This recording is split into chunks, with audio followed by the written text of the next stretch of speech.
Il n'y a plus que voilà, le montage. Dans la vie, Oriane de Saint-Albin travaille pour une grande banque à Paris. Pendant ses jours de repos, elle se transforme en chef d'orchestre d'une start-up familiale dans le Perche, spécialisée dans les accessoires de mode en cuir éthique. Donc on aura deux tailles de dés en fait, la taille standard et puis la petite taille. À l'origine de la création du cuir et dans le pré, un constat. 90% des peaux françaises sont transformées en cuir à l'étranger avant de revenir en France. Une aberration écologique et aucun contrôle du bien-être animal. Avec sa ligne d'accessoires, la start-up mise sur le cuir de vache française bien élevé. Ces peaux, elles viennent de la Mayenne, de l'Orne et de la Sarthe. Elles sont issues d'élevages fermiers, de la filière alimentaire des circuits courts. C'est des bêtes qui sont nées et élevées dans les pâturages français le plus longtemps possible et en fin de vie qui sont abattues à proximité et qui bénéficient d'un accueil apaisé et d'un assommage préalable au moment où elles sont abattues. Les peaux sont ensuite tannées dans le Tarn avant d'arriver ici, dans le Perche. Pour la création, c'est le fils d'Oriane qui dessine les produits et c'est Yara de la sellerie percheronne qui leur donne vie.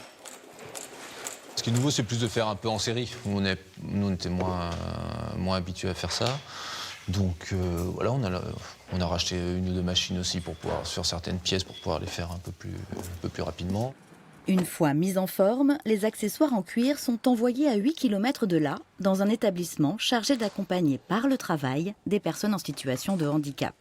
Depuis mai dernier, Charlotte travaille en autonomie pour le cuir et dans le pré. J'ai le bon de livraison et la facture. Et du coup, là, je vais devoir sortir en stock la boucle jongleuse qui ira sur la ceinture noire lisse en XL. Chaque jour, elle consulte le site de la start-up pour préparer les commandes et les expédier aux clients. Tout se passe bien. Oui. Bon, ben, génial. J'avais entendu parler de cet établissement et je savais qu'il travaillait bien. Et quand j'ai découvert qu'il y avait un département logistique, je me suis dit, mais voilà, quoi, il faut travailler avec eux.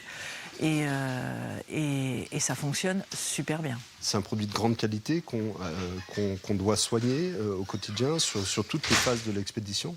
Donc ça, je crois que c'est valorisant pour la personne qui fait le travail et valorisant pour les apps dans son ensemble. Depuis la création du cuir et dans le pré, 200 accessoires ont été vendus uniquement sur Internet. Les prix des sacs oscillent entre 150 et 180 €, le coût du local, de l'humain et du respect du bien-être animal.